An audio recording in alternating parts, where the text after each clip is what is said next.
This is Zohar being Pshat Day 435, and a very fascinating Zohar coming up.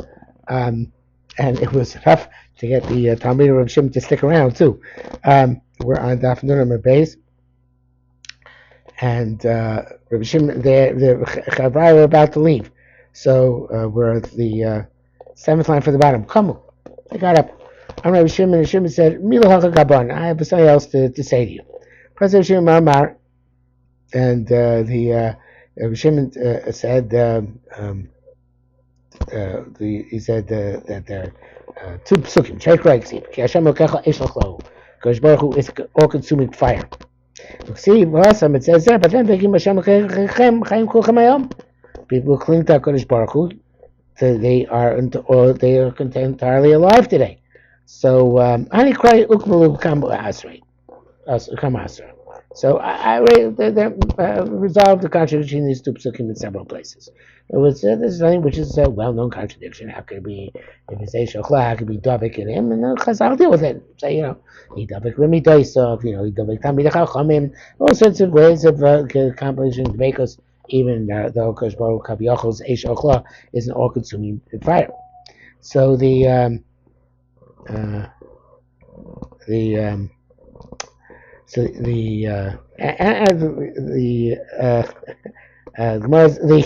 says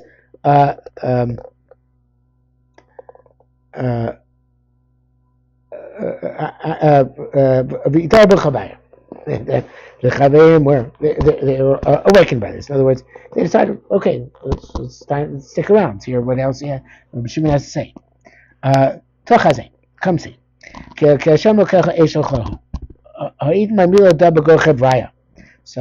this is something which evidently, again, Shimon said previously, this is the way it's said in among the Chevra. There's Esha Uchla Esha. There's a fire which consumes fire. And this all-consuming fire is consumes, destroys, and eradicates it. Begin the Esha Kifa Meisha Vukmua. And because it's a fire which is stronger than any other fire.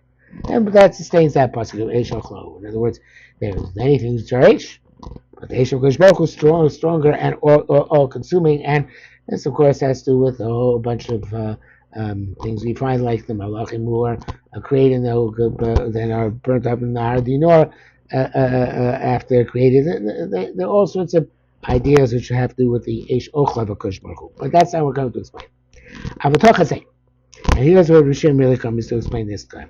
Somebody wants to know the chachma of unification and holiness. He should look at the flame that comes out of a coal or out of a candle. Now, Rabbi Ari Kaplan in the Jewish meditation, which I don't know if I mentioned recently, but it's one of the most fundamental and important texts on Judaism in the past 100 years. The has a whole discussion, a contemplation of a candle. And I've never seen the Zohar inside till today. That's why we're learning Zohar, because I never learned Zohar before consistently. But I've tried contemplating a candle, and to me it doesn't work so well. But here the Zohar Kodesh actually tells you that contemplating a candle is a very powerful exercise. It's a meditative exercise, and it's something which you can derive powerful lessons from. And the Zohar is about to explain it. Shavuta lo salka elakat is acher b'mila gasa. That in of itself is a fascinating idea. The flame does not rise up unless it's connected to something coarse. In other words, flames, as ethereal as they are, as beyond all modes of matter which exist, fire is, it doesn't burn unless it's burning something. There has to be something which is coarse, which is consumed in fire. So this is really the idea of taking the material, the chomer of this world, and being mekadesh it, is to ignite and to use flame in order to uplift things of this world. So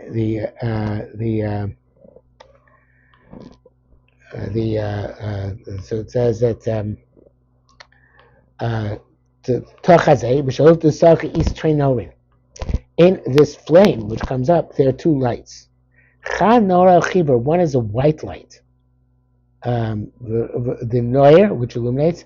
Another is a light in which there is associated black or blue. I know tichla probably makes it dark blue, close to purple or something like that. The hora chivra, the white light, le'ela is on high. The salka b'arach mishor, and it goes in a straight pathway. Utchuseya hu tichlan, underneath it is the blue light, or uchma, or the black light.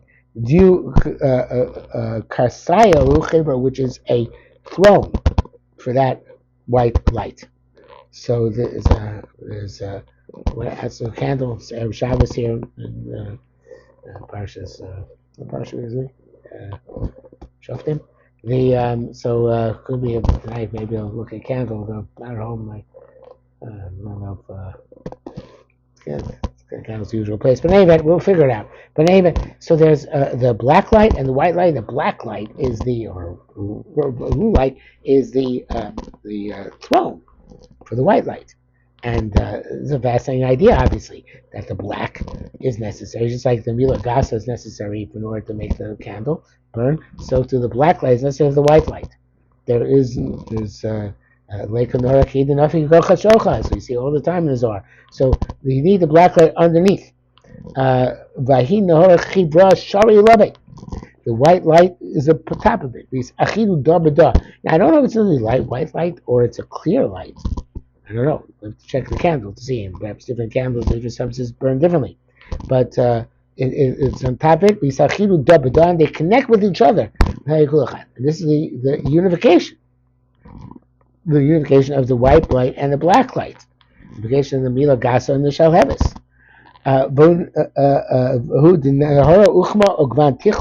And that black light or blue light which is underneath.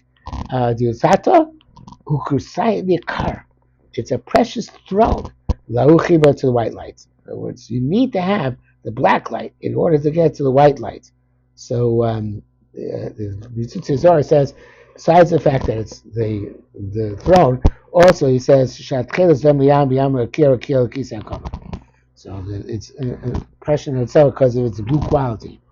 So it's in and of itself, it's significant. But it sounds more like the significance is because it's the Kursaya Lahu Chibra. Valdor wasn't the Tchilta. And this is the secret of Tchilas. And it could be there was a friend, Zohar says it's but it sounds like the secret of Tchilas is actually that it is a vehicle for the white. And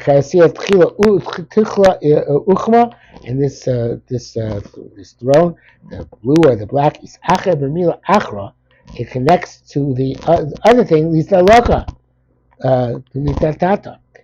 connects to the other thing, which is the Klemer gas, the Mila Gasa, in order to light. So there's the three components here. As all goes on, we'll have to come back to it tomorrow. But there is the I say tomorrow, I always mean tomorrow. Sometimes we go the same day later on. We know that, but split up in the days. But there's the substance, there's the black fire, and there's the white fire. The black fire is also blue. I'll come back to elaborate on it more tomorrow.